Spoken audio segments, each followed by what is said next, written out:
E até onde uma tragédia não pode ser de origem de vidas passadas?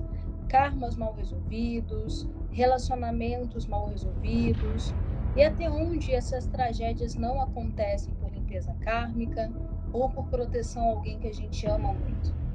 Casualidade ou destino? Esse é o nosso questionamento de hoje. Talvez tenha sido isso que aconteceu com a nossa querida e até hoje lembrada Daniela Pérez, né, amiga?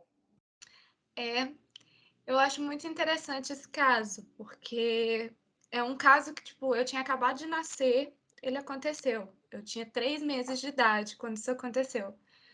E é muito louco pensar, tipo, esse ano faz 30 anos que aconteceu e ainda é lembrado e ainda é falado, é uma coisa que não é Criou esquecida. muito impacto, né?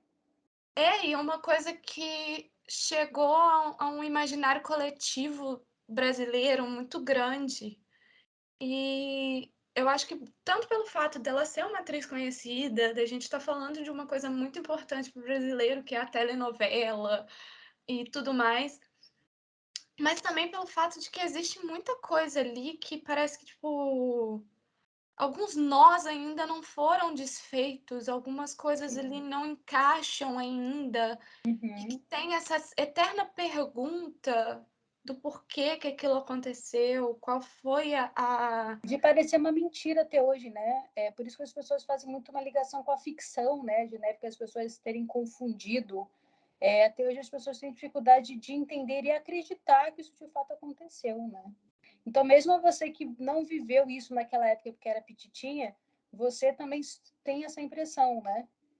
Não, é uma coisa assim que eu cresci ouvindo, porque foi uma coisa muito impactante.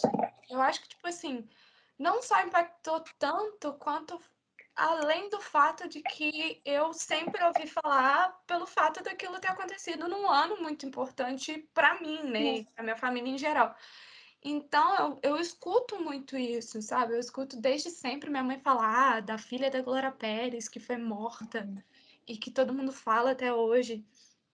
E tem aquela coisa do imaginário coletivo de querer saber o porquê e de querer achar uma certa razão daquilo. Então, eu sempre ouvi muito, tanto as pessoas falarem quanto a minha mãe falar, sobre a questão da razão, sabe? Tipo, porque o algoz, né, que é o Guilherme de Pádua, E ele a nunca Paula, deu, né? ele Os não, dois. e a Paula, eles nunca deram um porquê exato daquilo ter Sim. acontecido. E É, aí fica essa questão, tipo, por quê? Por que fica uma coisa fez? que ainda está em aberto, né?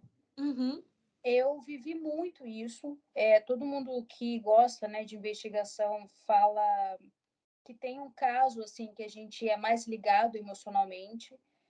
E sem dúvida sempre foi o caso da Daniela Pérez. Eu sempre pesquisei o caso dela porque eu era uma fã da Yasmin, eu era uma fã da Daniela na época eu era pititinha. Eu devia ter uns 8 anos, mas eu sempre fui noveleira, sempre acompanhei meus pais assistir novela. Então, me impactou muito, porque, primeiro, naquela época, meus pais não filtravam também o que eu recebia, o que eu não recebia. Então, tudo eu via, de novela, noticiário, a foto de que ela tinha morrido, tudo. Então, aquilo impactou muito aquela criança de 8 anos e eu nunca esqueci dela. Até hoje, quando eu escuto a música tema que era dela, né, eu lembro muitas vezes ouvindo essa música, eu lembro dela com carinho e desejava sempre coisas boas para ela. Eu acho que essa coisa que o noveleiro tem de achar que aquele artista da televisão é amigo, eu uhum. acho que impactou muitas pessoas porque todo mundo era amiguinho dela e quem era pequeno ela era a tia bacana ou a amiguinha bacana, né? Que a gente, o brasileiro cria essa intimidade, né? Ainda mais naquela época que as novelas eram ainda essa coisa tão importante, né? E quando ela faleceu, eu acho que é como se eu tivesse perdido uma amiga, ou algumas pessoas tivessem perdido uma filha, algumas pessoas tivessem perdido, né, uma namorada, né, a namoradinha do Brasil, que inclusive ela era chamada dessa forma naquela época. Então, acho que por isso que talvez tenha impactado tantas pessoas, porque o brasileiro traz para o coração como se fosse alguém da família, né? É a típica, a gente chama hoje em dia, né? Porque hoje tem um título, né, psicológico para isso, que é a relação parasocial, é quando você se sente íntimo daquele artista, daquele Uhum. famoso, por ter uma certa intimidade, tipo, diária com aquela pessoa. A gente tinha Sim, isso com as telenovelas e com séries, e hoje a gente tem com a internet, porque todo dia o sim, artista tá postando e sim, tudo sim. mais. E aí fica essa ideia que, tipo, como eu tenho essa relação, não com a Daniela, mas com a personagem todo dia, Sim.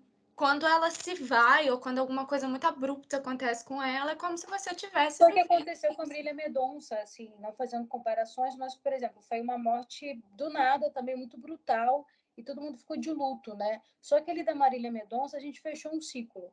Infelizmente, foi um acidente, a gente entendeu a causa do acidente, então a gente enterrou ela, a gente tem o pesar, a gente tem o luto, mas a gente fechou o ciclo. Uhum, Com a Dani, é um ciclo que ficou em aberto, como você falou, até hoje, né? Então, é como se a gente tivesse enterrado uma pessoa da família, mas fica aquele questionamento, né? Por uhum. quê? Para quê?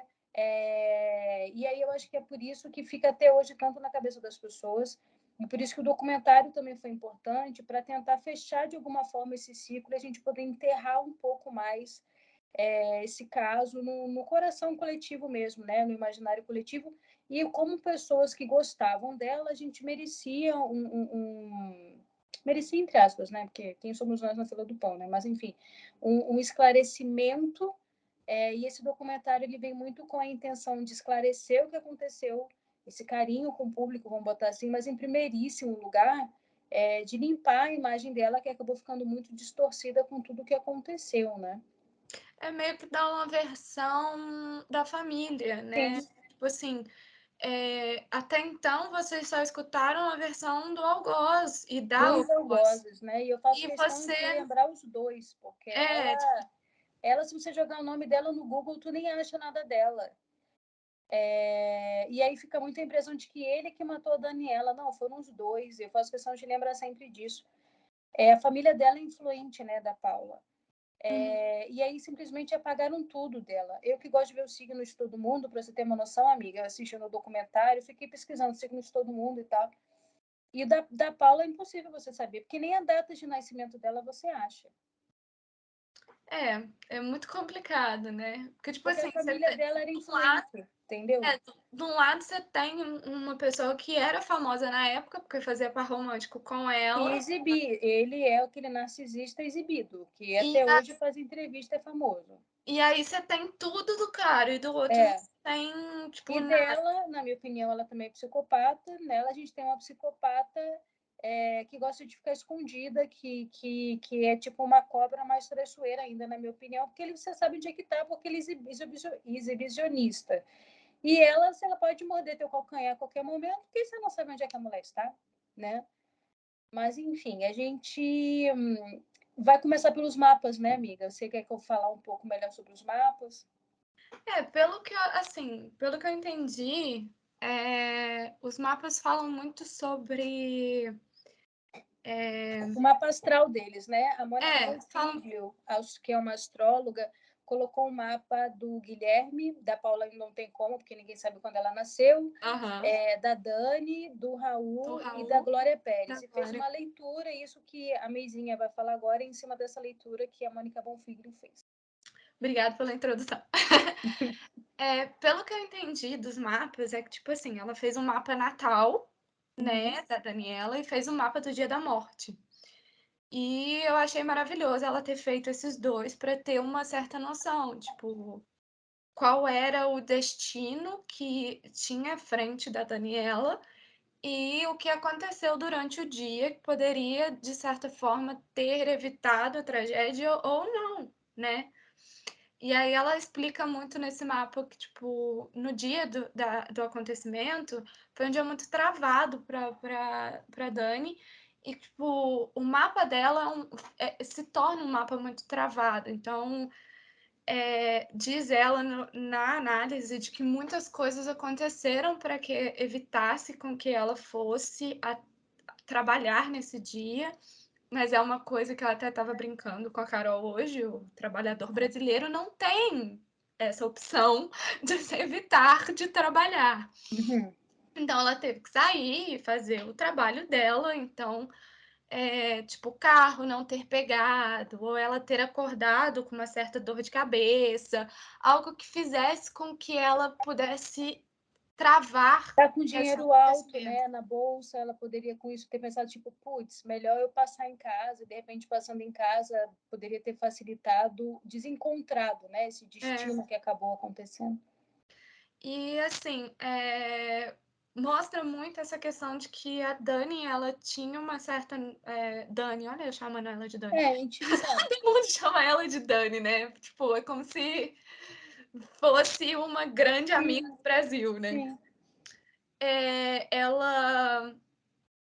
Ela, tipo, ela tinha uma carreira pra frente que seria uma carreira gigantesca, que ela poderia até tentar uma certa coisa, tipo, internacional, porque ela estava vivendo um grande momento da vida dela. Então é como se eu vejo isso muito, porque eu gosto muito de astrologia e astronomia. Então eu vou Uhum. dizer que para mim é como se fosse um buraco negro.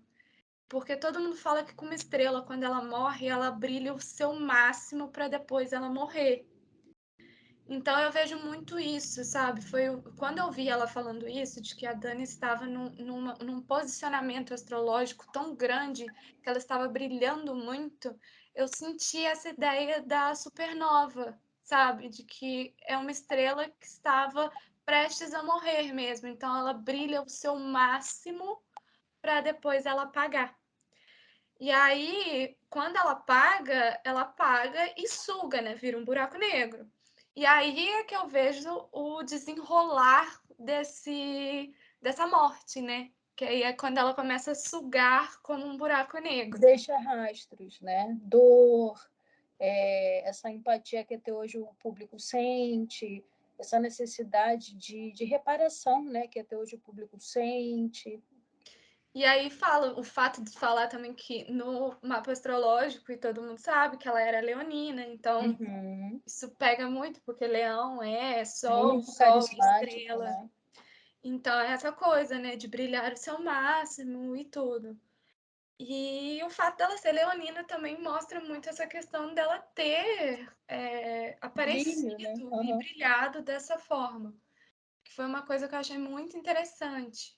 E também no mapa diz que ela não necessariamente estaria direcionada a essa tragédia, a esse desastre, que é como se ela tivesse assumido um espaço que não era para ela Sim, ter aí esse entra a parte desastre. da mãe, né? Que eu achei interessante que ela fez também o mapa da Glória e do Raul, e do Guilherme, e ela viu na visão da Mônica, né, qual eu sou fã. A Mônica, ela, para quem não sabe, falando um pouco da Mônica, Mônica Bonfiglio, ela foi uma escritora que teve seu destaque muito nos anos 90, lançando livros sobre anjos cabalísticos, almas gêmeas, numa época que as pessoas não falavam sobre isso. E aí ela foi uma das pessoas que me fizeram introdução assim no mundo espiritual, porque foram os primeiros livros que eu gostei, que eu me interessei. Vale muito a pena pesquisar sobre ela se você gostar desses assuntos. Então, a Mônica, ela fez um mapa sobre eles, e na visão da Mônica é o seguinte: ela encontrou um triângulo karmático, o qual não engloba, na visão dela, a Dani. Uhum, Então, a princípio, era um karma entre o Raul, o Guilherme e a Glória. Então, a princípio, você pensa assim, uai, o que a Dani tem a ver ali com a situação? É essa visão que a Meizinha estava falando, que como a Dani, a princípio, não parece no karma entre os três, é como se literalmente, realmente, essa tragédia fosse para acontecer com a Glória. Se não fosse literalmente dessa forma, acontecer alguma coisa nesse sentido da ganância, do ódio, dessa sombra, né, do Guilherme se despojar em cima dela, porque a princípio o karma dele era com, quer dizer, o karma não era para acontecer essa tragédia, a situação mal resolvida, né, do Guilherme era com a Glória. É isso que eu uhum. quero dizer. Só que de alguma forma a Dani meio que se colocou ali na frente da mãe, espiritualmente falando, e evitou que algo acontecesse com a mãe. É isso que a May estava querendo dizer, e foi isso que eu quis dar a entender também na introdução. Só que se você for parar para pensar, aparecem coisas do destino também, tendo vários atores para escolher, ter justamente escolhido o Guilherme. Aconteceram várias casualidades para o Guilherme ter chegado até aquela novela. Uhum. Várias situações que, por mais que naquele dia, como a May falou, aconteceram para evitar que a Dani fosse até o encontro do Guilherme, ao longo da história da novela, várias coincidências aconteceram para favorecer esse encontro. Então fica muito questionamento aqui de até onde realmente era um destino ela se colocar ali no lugar da mãe, ou até onde não, realmente foi uma casualidade, mas que mesmo que inconscientemente ela não deixa de ter protegido a mãe de alguma forma. Mas o ódio do Guilherme não deixou de se cumprir em cima da Glória, porque ele a matou em vida, né? Uhum. Deu para ela o maior sofrimento que uma mãe poderia ter. Mas aí é que eu acho que, tipo, pode ter uma noção do porquê, de certa forma, a Daniela tá ali no meio. Eu acho que, tipo, a ideia do karma ali seria que o, o Guilherme, né, teria feito alguma coisa para que a Glória perdesse alguma coisa e isso Uhum. estivesse dentro dela por vários momentos. Só que nessa vida, nessa encarnação, começou-se a direcionar por algo muito pesado. Então, Uhum. talvez alguns guias espirituais ou algumas pessoas que cercam espiritualmente a família da Glória entraram num consenso de que seria melhor usar a Dani como esse escudo protetor para que algo não fosse pior do que poderia ser, só que acabou se tornando uma grande tragédia da mesma forma. Então eu vejo isso como uma forma. Talvez, entendi isso aqui dizer, que talvez os mentores, como a Dani era até leonina, até dentro do próprio documentário mostrou que ela tentava ter um certo jogo de cintura com ele. Então, talvez ela, com a empatia dela, o jogo de cintura dela, ela poderia, e como ela não tinha esse karma direto, né? Ela poderia absorver de alguma forma com o jogo de cintura ali dela, e as Uhum. coisas simplesmente se resolverem sem precisar acontecer essa tragédia, mas o tiro, infelizmente, saiu pela culatra, Saiu foi pela pior culatra. ainda, né? Eu vejo mais ou menos isso. É tipo Pode ter como sido uma se tentativa. a ideia inicial é que ele tivesse já predisposição de fazer algo muito ruim para com a mãe. Uhum. E aí os mentores usaram a Dani como uma forma de ser ali a advogada na Ou situação. talvez ela mesma, né? Porque no próprio documentário deram a entender que ela era muito amiga da mãe, né? Uhum. Então, talvez espiritualmente, de novo, mesmo inconscientemente, ela mesma, por empatia, tentou, né, resolver essa situação ali, como se fosse mesmo uma advogada, né? Para evitar que E o pior acontecesse. E assim, os próprios mentores espirituais falaram: não podemos deixar esse encontro acontecer entre Glória e Guilherme, porque pode resultar em uma coisa ruim. Então, Sim. vamos colocar a Dani aqui no meio como uma certa apaziguadora. Só que acabou o tiro saindo pela culatra. Então, eu É, vejo muito isso, tipo, como não pode ser. estava no destino dela, como ela entrou nisso? Talvez como alguém que estivesse tentando colocar um equilíbrio ali no meio, Sim, sim. mas acabou Saindo tendo. pela culatra. No caso, eu acho que foi exatamente isso, porque ela tinha uma personalidade, pelo que falam, né, de muita empatia, de ser carinhosa com todo mundo, que as pessoas elogiam isso muito nela no documentário. Então, acho que ela tentou justamente apaziguar, ter paciência com ele, aquela situação ia se resolver, acabar a novela, ele ia ser mais um ator chato, é pro canto dele, ela continuar vivendo a vida dela, e ela, de alguma forma, ia ter tirado esse homem da vida da mãe, né? Uhum. O que eu acho da personalidade dele, que eu acho que foi aí que o caldo entornou? Eu acho que ele é um cara extremamente narcisista, psicopata, é óbvio, né? Porque para chegar até o extremo que ele chegou, mas enfim, não sou psicóloga, tá, gente? Estou dando a minha opinião. Mas eu acho que assim, ele, na minha opinião, por ser muito narcisista, eu acho que ele tentou ter uma amizade com a Glória, não conseguiu, uma aproximação, não conseguiu. Aí tentou ir para a Dani, que era a pessoa que estava mais acessível ali para ele, A Dani foi simpática, foi educada, até porque era um colega de trabalho. Talvez sem querer, deve ter dado mais liberdade do que deveria, no sentido de repente, ensaiar. Ah, Danizinha, vamos ensaiar aqui hoje o texto, né? Aí, de repente, né, ele começa a falar da vida pessoal dele, e ao invés dela dar uma cortada, tipo, querido, né, cada um no seu quadrado, talvez ela, né, por empatia, tenha aberto um espaço de, não é nem amizade, mas ali de coleguismo, que fez ele entender que poderia ter mais intimidade com ela do que deveria. Então, me deu muita impressão de que ele cismou que tinha que ser amigo da Dani, cismou que tinha que ter alguma coisa ali mais íntima com a Dani, nem que fosse amizade. E, na minha opinião, ela não deu essa abertura de amizade para ele. Ela deixou ele muito no canto dele, ela na dela. E aí me deu a impressão de que ele não aceitou não ter nenhuma ligação mais íntima, mais próxima com ela. Não soube lidar com essa rejeição dela, porque por ser muito narcisista, ele é o rei da cocada. Como assim você não quer nada comigo? Então ela não quis ser amiga, ela não quis ter nem alguma coisa romântica com ele. Ele não soube lidar com essa rejeição, e a raiva foi crescendo. E para mim foi quando o caldo começou a ir para o lado pior da situação, dele não aceitar lidar com a rejeição dela. E ela mantinha ele no quadrado dele, era simpática ali, tentava fazer essa política de boa vizinhança, mas começou a sair do controle dela. E foi quando falaram no documentário que no último dia ele já estava pressionando ela, mandando bilhetinho, sendo um cara opressor. Então foi justamente quando saiu do controle completamente dela, né? Porque, na minha opinião, ele fantasiou ter uma intimidade com ela que ela nunca deu, mas ele começou a fantasiar, forçar uma barra e não aceitou a rejeição. E a Paula, uma outra psicopata, que, na minha opinião, é mais psicopata do que o Guilherme, obsessiva pela Dani, queria ser a Dani, tinha inveja da Dani, e aí juntou a fome com a vontade de comer. Eu vejo assim que eu vejo ele como alguém que viu nessa oportunidade de estar nessa novela o grande passo para poder se tornar um grande ator. Uhum. E aí, como ele pegou um antagonista e não um protagonista, ele viu que quem teria mais simpatia publicamente seria o protagonista e não o antagonista.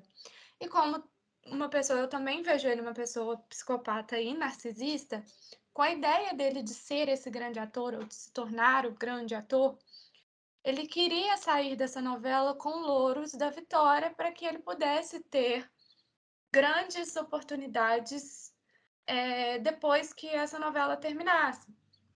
Então ele se viu numa situação onde a vida dele estava na mão da Glória, Uhum.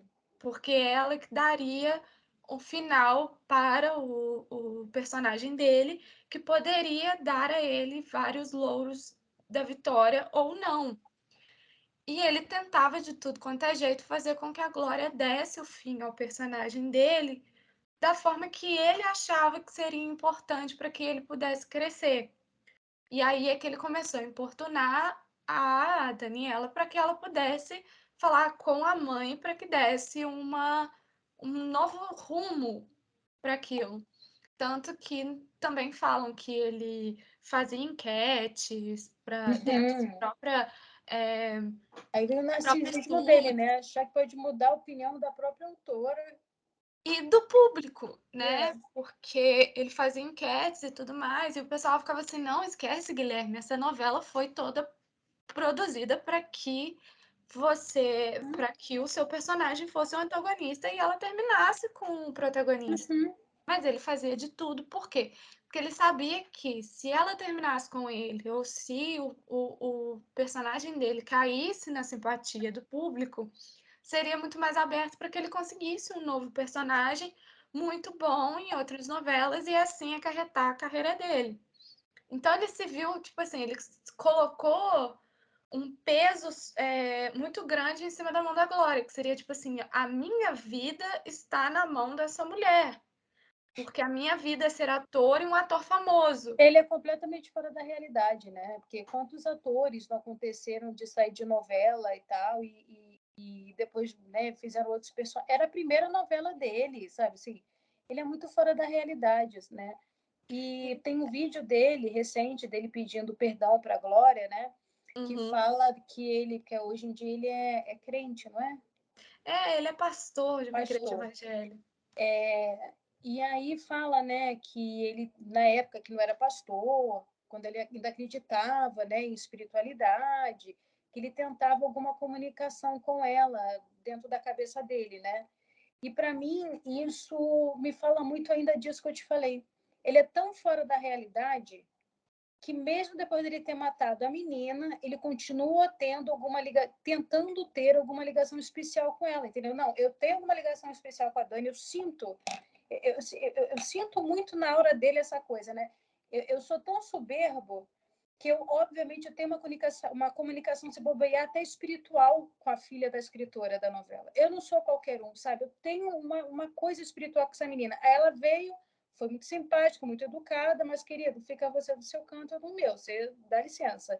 Aí já fica indignado, que tipo, como assim? Eu sou especial, não aceita ser mais um na fila do pão. Matou a menina, mesmo assim ele fala com ar de tipo, nossa, porque às vezes eu achava que eu tinha, sabe, eu comunicava com ela. Tem esse ar, entendeu? De ser completamente fora da realidade e não aceitar que, querido, você não é ninguém, querido, você é mais um na fila do pão, querido. Ela nunca vai sentir nada especial para você. Se conforma, um beijo, um abraço. Ele não aceita isso. E até hoje, para mim, ele não aceita isso. Para mim, esse foi o maior ponto de ódio dele dentro dessa história, que até hoje, na minha opinião, é mal resolvido, porque ele é fora da realidade. É, e é isso, essa questão dele ser fora da realidade é que, de certa forma, culminou nisso tudo. Porque ele tinha essa ideia de que a vida dele estava na mão dessa escritora, porque a vida dele era ser um grande ator, então se ela desse a oportunidade dele crescer e brilhar nessa novela, automaticamente ele teria várias oportunidades depois disso. E aí ele tenta essa interseção na filha, e a filha não dá essa abertura para que ele possa ter essa interseção. E aí ele começa a descontar na filha essa frustração que ele tem da mãe. E aí é que entra nesse ciclo. E aí, levando em consideração de que ele já era casado com uma mulher que tinha tratamentos, já tinha um comportamento obsessivo compulsivo, junta tudo isso, então vai saber o que ele falava com essa mulher dentro de Uhum, casa, para uhum. que ela pudesse ter já uma certa visão, uma certa noção na cabeça dela de que os grandes vilões da situação era a Glória e a Daniela. Então, meio que criou toda essa fantasia, sabe? Que acabou Existem duas acontecendo. versões, que eu acho que as duas vertentes podem ser verdadeiras, né? De que ela, na verdade, era a grande força por detrás desse crime. E ela usou. Bom, olha só, a gente não está falando que ninguém aqui é vítima, que os dois, na minha opinião, são psicopatas, tá? Mas Uhum, assim, é como se a cabeça dela fosse a mais pensante e ela tivesse usado ele para matar a Dani, porque na verdade ela tinha muita inveja da. De qualquer maneira, a palavra-chave desse ódio é inveja, né? uhum. Tanto dos dois lados. Então, que ela tivesse usado ele, porque ele é o mais impulsivo, ele é o mais. Não que ela não seja impulsiva, porque ela é descontrolada, mas ele é o mais exibicionista, ele é o mais impulsivo, ansioso nesse sentido, então ela teria usado ele para matar a Dani, porque tinha ciúmes da Dani, inveja da Dani, etc. Ou a outra versão é que ele, por não aceitado a negativa, né, da Dani, chegava em casa, fazia muitos ciúmes para Paula, dando a entender de que essa narrativa, né, de que a Dani que queria ter alguma coisa com ele, porque ele pedia assim, tipo, para alguém pedir para Dani telefonar para ele. Tipo, olha, Joana, fala para Dani me telefonar para a gente combinar uma cena de amanhã. Então, para quem não sabia da história, era a Dani que estava telefonando para ele, era ela que estava atrás dele. Então, também existe a narrativa de que ele também culminou, piorou muito, né, esse ódio da Paula em relação a Dani, né? Enfim. E dizem que essa ideia também desses telefonemas estavam afetando tanto a relação dela, da Dani, com o Raul. Porque o Raul Exato. também estava tendo certos ciúmes da Dani estar certas horas ligando para o Guilherme num horário que era para estar os dois em casa, tranquilos, porque estava combinando de ensaiar a Sim. cena, coisa do gênero. Então, eu acho que Isso pode ser, sim, uma tática dele, mas eu não acho que seria uma tática, tipo, para o resultado que foi o resultado. Eu acho que ele tá Sim. usando isso como uma forma de plantar uma sementinha de ciúmes, tanto no marido da Dani, quanto na própria esposa, para poder criar esse clima de fofoca de bastidor, de que talvez os dois Porque no tendo fundo ele algo. queria ser alguém especial, né? Ele tinha essa soberba, né? E aí a própria Mônica, né, amiga, fala em um dos vídeos que ela teve um contato espiritual com a Dani, né? Na época do assassinato, não foi? Não, acho que foi um pouquinho depois que ela teve uma entrevista com o Bial falando que logo depois, não foi exatamente no período do assassinato, mas Ah, depois que sim. ela já tinha passado por tudo que ela tem que passar no plano espiritual, né? Ela teve um contato com a Dani. E aí ela fala que a Dani é, já tinha passado por tudo, que estava já, de certa forma, encontrado a luz, mas que a Dani ainda tinha uma certa.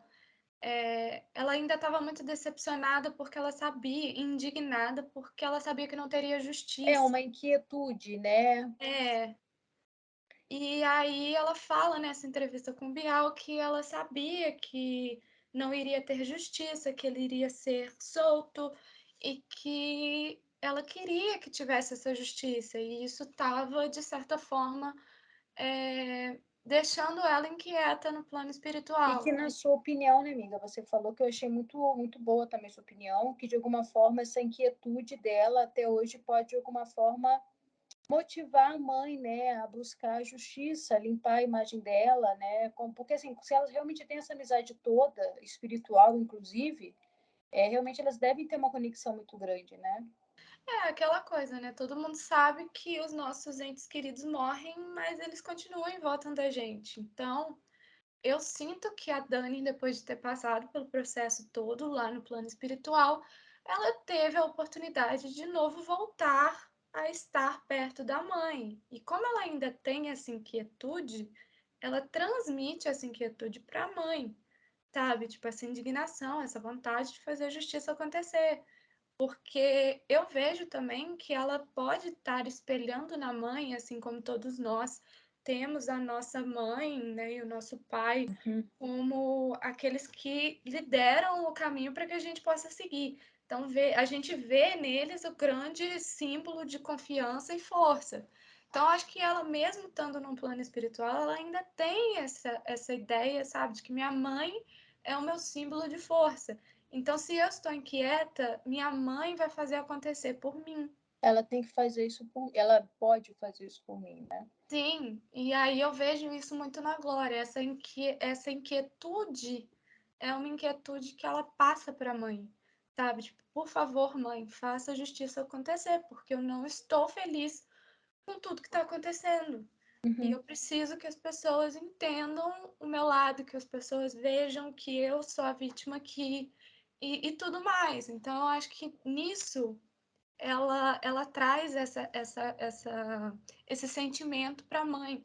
É como, mais uma vez, como ela se pôs no lugar como intercessora para que não acontecesse algo ruim entre o Guilherme e a mãe agora se põe como Sim. intercessora para que a filha possa ter uma justiça. E um ponto de reflexão que eu acho muito importante, que a própria Glória coloca, inclusive dentro do documentário, quem tiver chance de assistir na HBO, o nome é Pacto Brutal, vale muito a pena assistir. É impressionante a cabeça de uma excelente escritora, né, como a Glória é. Ela consegue, ela realmente tem esse poder das palavras, né? Ela consegue transmitir com as palavras dela com muita clareza todas as emoções que esse impacto, né, trouxe na vida dela. Então, é impressionante você assistir reparando o que é o relato de uma pessoa com muita habilidade na escrita e na comunicação. É impressionante como ela consegue passar isso para a gente com uma clareza genial, assim, é notório, né? E as comunica realmente, né, muito bem, como não poderia ser diferente. Estamos falando, né, de uma das maiores escritoras de novela do Brasil. É, uma das coisas que ela falou que me tocou muito, que eu acho que fica aqui de mensagem, que ela estava fazendo a novela da época, né, o de Corpo e Alma, e a filha passou em casa, almoçou e ela não sentou na mesa para almoçar com a filha, porque ela tinha que entregar e tal, no prazo, os capítulos. E aí ela fala muito assim, por que o dia que acontece uma coisa tão fatídica não te dá um sinal? Porque para ela estava sendo um dia normal, né? Então por que eu não tive um sinal? Eu não levantei daquela mesa para almoçar com a minha filha, né? E eu acho que fica muito isso aqui de reflexão, né? Eu acho que vale muito a pena a gente entender que 5 minutos que a gente passa, meia hora que a gente passa, conversando com alguém no WhatsApp, que não é ninguém para a gente, é só alguém para a gente dar uns amassinhos ali no canto da mesa, mas que amanhã ou depois. Porque estou falando isso porque hoje em dia as pessoas gastam muito tempo, sabe, em flertezinhos, em flertezinho. Flertes que as pessoas olham de uma forma não como um relacionamento substancial, mas sim essas coisas que cada vez estão mais superficiais, de só dar uns beijos na boca, uns lesco-lesco e tchau. Então, assim, você perde muito tempo com pessoas que você nem tem a intenção de levar a sério na sua vida e deixa de dar atenção, carinho para os amigos, para o pai, para a mãe. E aí, meu amor, um beijo, um abraço, que pode ser que você não tenha mais a segunda chance. No caso da Glória, foi trabalho, né? Ela é uma mulher muito voltada para o trabalho. Ela não tinha como adivinhar o que aconteceu. Mas tem coisas que a gente, de uma forma muito mais fútil, muito mais fácil, deixa de dar atenção para pessoas queridas. Então, eu acho que fica aí a reflexão, né? Eu acho que, tipo assim, talvez esse momento que ela até mesmo se culpa, de certa forma, de não ter Sim. passado mais tempo, talvez seja uma forma também de evitar um certo baque que poderia ser maior. Porque talvez se ela tivesse passado esse período com a filha e tudo mais, ela poderia ter um sentimento que, tipo, se aquela conversa tivesse virado um outro tipo de conversa, ou talvez alguma coisa do gênero que possa ter dado um baque mais emocional para ela. E ao mesmo tempo eu vejo que talvez aí nessa conversa de sentar e almoçar poderia ter sido liberado algumas informações que poderia também ter um destino diferente. Uhum. Porque dentro do que o pessoal fala, né, que até dentro do documentário os amigos falam, tipo, você já falou com a sua mãe Aham, sobre o que está aham. acontecendo? Você já falou com seu marido sobre o que está acontecendo? E ela falava, não, não. E talvez aí nessa conversa ela poderia ter aberto e falado. E aí talvez a Glória tivesse não só uma. Talvez não pudesse evitar a tragédia, mas já Uhum. tivesse um ponto já de foco desde o princípio. E aí pudesse evitar também certas coisas que foram faladas da filha logo depois, Sim, porque ela teria essa informação. Mas lógico, a gente não pode culpar o que aconteceu, é aquela coisa do passado tá no passado. O que a gente pode agora no futuro é só criar novos caminhos para que aquela história seja contada de uma forma mais certa possível. sim. E outra coisa que eu acho importante a gente colocar é que no documentário falaram muito da espiritualidade dele, né? Uhum. E eu acho que no documentário isso eles até abordaram, mas eu acho que vale a gente deixar isso mais claro novamente, falando a nossa opinião, né? No documentário, justamente o nome é Pacto Brutal, que entenderam que aquilo seria um pacto,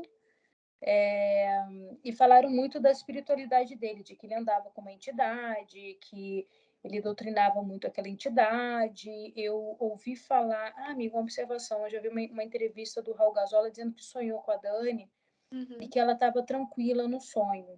E isso, não sei se foi um sonho mais recente do que a visão da Mônica, por exemplo.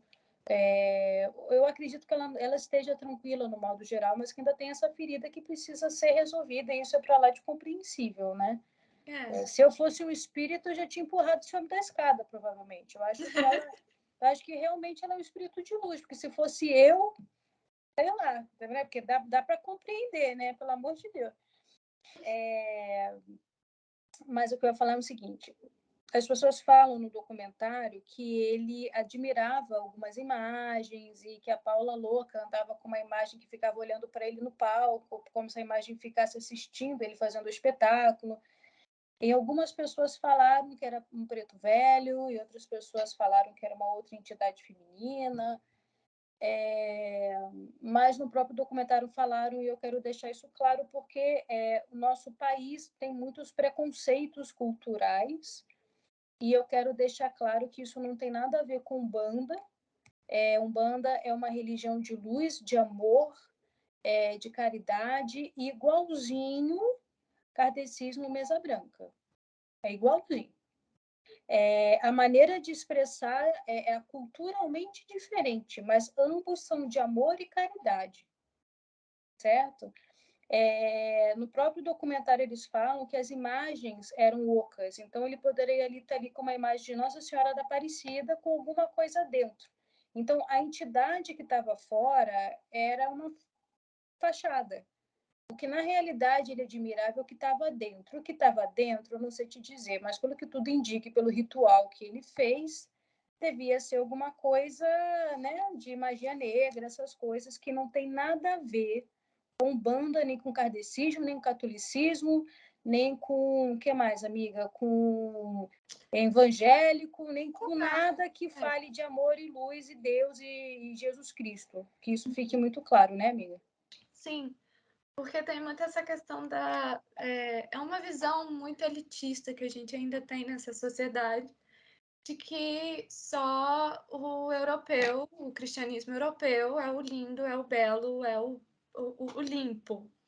E que tudo que venha fora desse padrão do cristianismo europeu, até mesmo as religiões antigas europeias, que é tipo a magia, Wicca, Vikings e etc., né, que é as astro, todo mundo vê de uma certa forma errada, como se aquilo fosse ruim.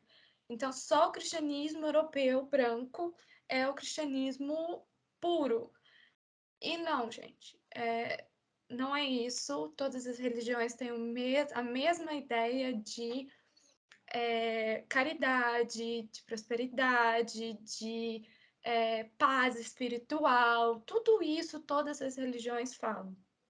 Então, não tem essa ideia de, tipo, porque ele falou que. Porque a gente entende que, lógico, o desconhecido ele te dá um certo receio, um certo medo. Mas não necessariamente significa que ele é ruim. Então, eu acho que a gente tem que parar, de certa forma, de começar a olhar essas coisas com esse olhar. E eu entendo que, lógico, isso possa ter ser usado na época, porque na época se via isso de uma forma errada. Então, na época, isso pode ter sido usado ainda na narrativa, né, de que aquilo ali é algo ruim, aquilo ali foi usado de uma forma ruim. Mas isso é para a época, né? Estamos num novo século, com novas ideias, então vamos andar de acordo com o novo século, né, gente? Por É mais ou favor. menos isso. E voltando, a gente estava falando do mapa astral e tudo mais. Uma coisa que eu achei muito interessante no mapa astral do Raul, e que também mostra muito no mapa astral da Danielle, é que os dois ali, eles estão linkados, né? Como amor mesmo um do outro. É. Eu achei isso muito interessante. E os dois são leoninos, amiga.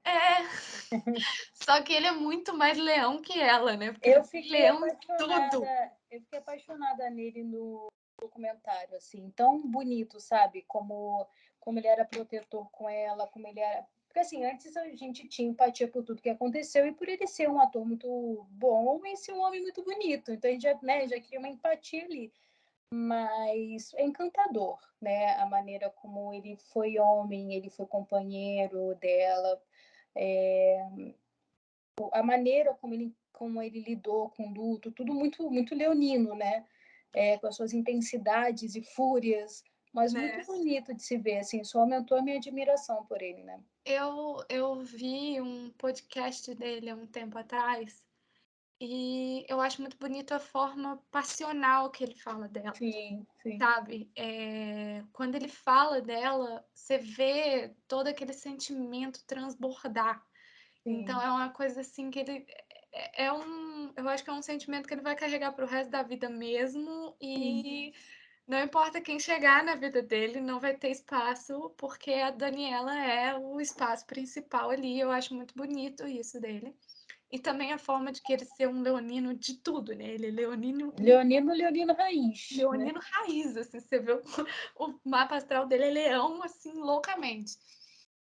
E o leão, ele tem essa ideia de, tipo, ele tem várias parceiras, mas ele tem aquela que é a principal e que ele fica por muito tempo, né? O leão animal selvagem, tá, gente? Uhum, uhum, Então, você vê isso muito nele, essa parte leonina também transparente do animal que representa. uhum, E eu acho muito legal também deles falarem que, tipo assim, ele retém muita fúria dentro dele. E que ele, por ser um cara que tem esse corpo muito atlético, dele ser muito grande, ele tem um coração muito. é, um coração dócil. sim, Então ele meio que. Ele sabe que ele não pode explodir com essa fúria toda dele. O coração dele fala, mais alto fala que ele não pode explodir. Então ele meio que desconta no corpo, por isso que ele faz, que ele é todo atlético, para que ele possa tirar essa fúria de dentro dele de uma forma saudável. Eu uhum, achei isso muito legal também, porque tipo, sim. qualquer pessoa que tivesse passado pelo que passou, e ele sendo a pessoa que Gente, passou pelo que passou, várias seria. pessoas falam que matadores profissionais procuraram a Glória para fazer o trabalho de graça. A pessoa chegou para ela e falou assim: olha, se você me disser um sim, deixa o resto comigo. Então, assim, eu achei também, ela é uma mulher libriana, né? Uhum. Extremamente forte. Gente, que mulher incrível, inteligente, que mãe também guerreira. São duas pessoas de extrema força, devem ser, né? Ele e a Glória devem ser espíritos assim muito antigos também para ter essa força, essa garra toda, essa sabedoria toda. Porque foi o que eu te falei, brincando, né? Que se fosse eu já tinha empurrado a escada. Cara, você tem que ter muita sabedoria para uma situação dessa, matarem sua filha do jeito que mataram, vários matadores de aluguel te telefonar e você falar, tipo, não mata, não. Tem que dizer que você é de uma grandeza, de uma sabedoria imensa, de um controle emocional imenso, porque você pode não fazer aquilo porque você acha que não está certo, mas numa hora de desequilíbrio emocional, quem condenaria, entendeu? E outra, né? É você ter essa sabedoria que você falou, principalmente essa sabedoria que já vem, né? É uma sabedoria kármica, de saber que a morte não é a resposta, que ele tem Sim. que pagar em vida, porque E morrer ele é mesmo muito fala isso fácil. no documentário, você viu, amiga? Que o Raul fala, né, que ele entendeu que a alma existe quando ele viu o corpinho da Dani Uhum. falecido no chão. Você chegou a ver essa parte? É que eu, na verdade, eu ouvi ele falando isso no podcast que eu já vi há Ah, muito sim, tempo atrás. aham. Que ele falou que, a princípio, ele não reconheceu, ele falou que não era a Dani, não era a Dani, mas aí a ficha caiu logo depois, ele falou assim, é ela, mas é ela sem vida, a alma dela não tá ali. Eu tô acostumado a ver a Dani com vida, ou seja, eu estou acostumado a ver a alma dela. E como a Uhum. alma dela não tá ali, não é ela que tá ali pra mim. Então Né, ele meio que reconheceu, foi quando a ficha dele caiu. Então, pra foi. mim, isso também. E mostra muita espiritualidade, né, dele também. Para quem já teve a oportunidade de ver, né, um corpo, eu vi isso com meu avô, quando ele faleceu, realmente assim, é nítido, é como se tivesse um boneco de cera ali na tua frente, né? É muito notório. Então, assim, faz todo sentido o que ele falou. A minha avó também vi algumas outras pessoas desencarnadas, mas o meu avô, ele não chegou a ficar doente. Quando a pessoa ela vai falecendo, fica um pouco mais nítido essa coisa do corpo desgastando. Mas é muito estranho você ver uma pessoa que um dia estava viva, no outro dia não está, e o corpo está ali aparentemente saudável. A pessoa, esse impacto, fica muito notório essa coisa da alma. Simplesmente desligou ali um botãozinho, a doença vai desgastando um pouco, é mais natural para você ver, né? Então, realmente é muito verdadeiro isso que ele falou. É engraçado que eu tive essa mesma situação. A primeira impressão que eu tive desse corpo sem alma foi com meu avô também. Mas assim, a minha mãe teve a experiência de ver a doença desgastando ele. Mas eu não tive, como eu era muito nova, eu não podia entrar na UTI e Uhum, ver ele, porque ele ficou internado durante muito tempo. Então eu vi o meu avô vivo e depois de certo, tipo, um mês, uhum. eu vi o meu avô morto.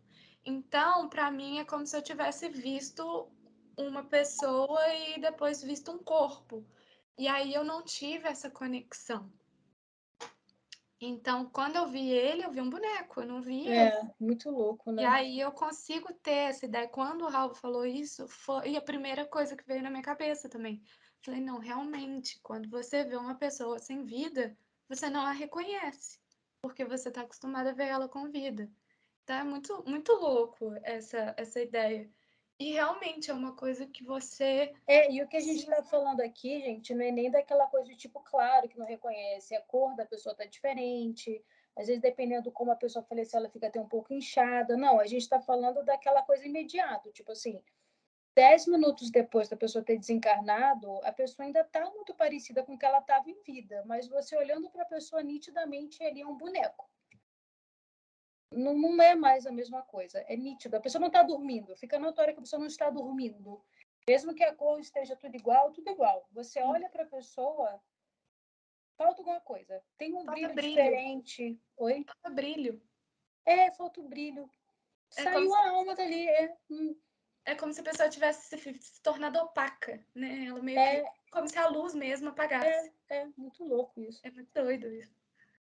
É, mas Amiga, é isso. Eu não tenho mais nada a acrescentar. A não ser isso que eu fiz questão de desgastar, que eu acho que fica uma mensagem aí da gente saber aproveitar o nosso tempo com quem realmente faz sentido para a gente. Não dar espaço para conhecer pessoas novas, pelo amor de Deus. Mas eu estou falando assim de pessoas que você sabe que não vai levar para frente, de pessoas que você fica ali literalmente jogando o tempo fora, de situações que você fica literalmente jogando tempo fora, porque tempo é uma coisa que não volta e uhum. vida, infelizmente, é uma coisa que a gente também ainda não conseguiu trazer de volta. Então, que a gente saiba aproveitar com sabedoria, né, amiga? E outra coisa também que eu acho que é o maior ensinamento é que por mais que a gente seja uma pessoa empática, e por mais que a gente queira ser educada com todo mundo, quando a pessoa não te faz bem, você precisa dar um ponto final no seu relacionamento com essa pessoa que não te faz bem. Seja Sim, um relacionamento amigável, seja um relacionamento de profissional. profissional, amoroso, o que for.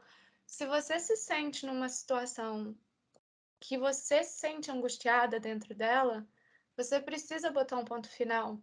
E você precisa dividir essa carga com alguém também, porque só Uhum, você não dá certo.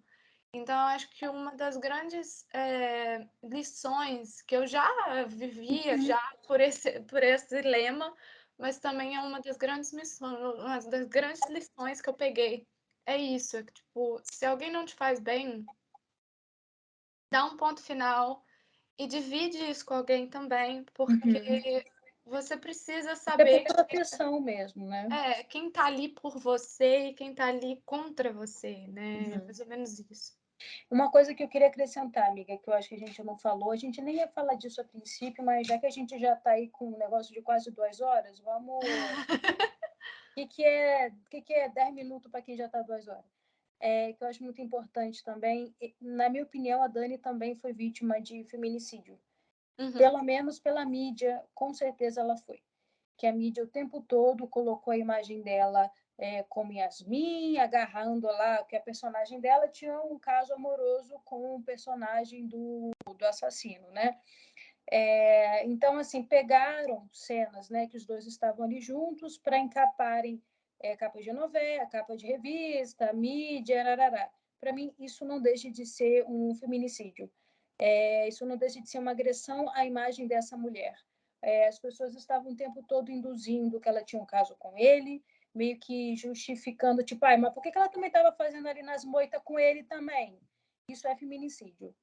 uhum, Isso é agredir a imagem da vítima por ser mulher. Se fosse um homem ali no meio dos matagal, ia falar tipo assim, ah, desovaram ele ali. Mas como era uma mulher, né, o que, que ela tá fazendo ali também, hein? Isso é feminicídio. Isso é muito sério e eu acho que isso não podia deixar também de falar, né, amiga? Não, isso pra mim é uma das coisas que mais também me pegou ali, né? Um desrespeito Muito com agressivo, né? um desrespeito com a vítima gigantesco. É aquela coisa de sempre tentar colocar a culpa na mulher quando algo acontece com ela. Uhum, Sempre.